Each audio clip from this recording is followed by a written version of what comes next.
നമസ്കാരം. റാഫ്റ്റോ ക്രിക്കറ്റിലേക്ക് അവർക്കും സ്വാഗതം. ICC T20 വേൾഡ് കപ്പിൽ തങ്ങളുടെ അവസാന മത്സരത്തിൽ ഓസ്ട്രേലിയക്ക് തകർപ്പൻ ജയം. അവർ തോറ്റു പുറത്തായ ആ കലിപ്പ് മുഴുവനും ഈ ദുർബലരായ ഒമാനുമേൽ തീർത്ത മട്ടാണ്.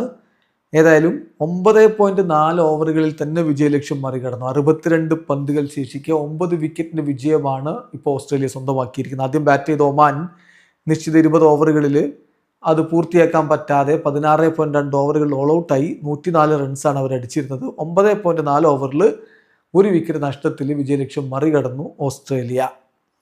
ഒമാനു വേണ്ടി അവരുടെ ബാറ്റർമാരിൽ ടോപ്പ് സ്കോററായത് വാസിം അലിയാണ്.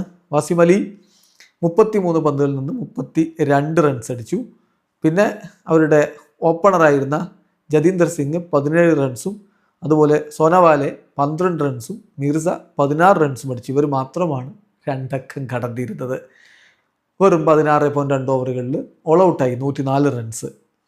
ഓസ്ട്രേലിയക്ക് വേണ്ടി ആദം സാംബ 3.2 ഓവറുകളിൽ 21 റൺസിന് 4 വിക്കറ്റ് എടുത്തപ്പോൾ ബാറ്റ്ലെറ്റും മാക്സ്വെല്ലും 2 വീതം വിക്കറ്റുകൾ എടുത്തു. സ്റ്റോയിനിസും എല്ലീസും ഓരോ വിക്കറ്റുകളും എടുത്തു.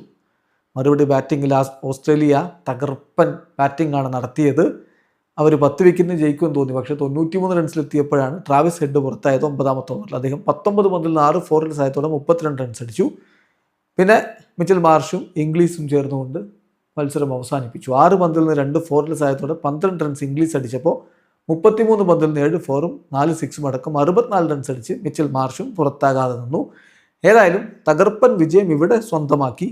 എന്നാൽ ഓസ്ട്രേലിയ 4 കളികൾ 2 വിജയം 2 തോൽവി 4 പോയിന്റോടെ ഗ്രൂപ്പിൽ 3ാമതായി പോയി പുറത്തായിട്ടുണ്ട്. ഈ ഗ്രൂപ്പിൽ നിന്ന് സിംബാബ്വേയും ശ്രീലങ്കയുമാണ് സൂപ്പർ 8ലേക്ക് കടന്നത്. വീഡിയോ അവസാനിക്കുന്നു. ക്രിക്കറ്റ് ലോകത്തെ കൂടുതൽ വിശേഷങ്ങളുമായി റാഫ്റ്റോക്സ് എത്താം.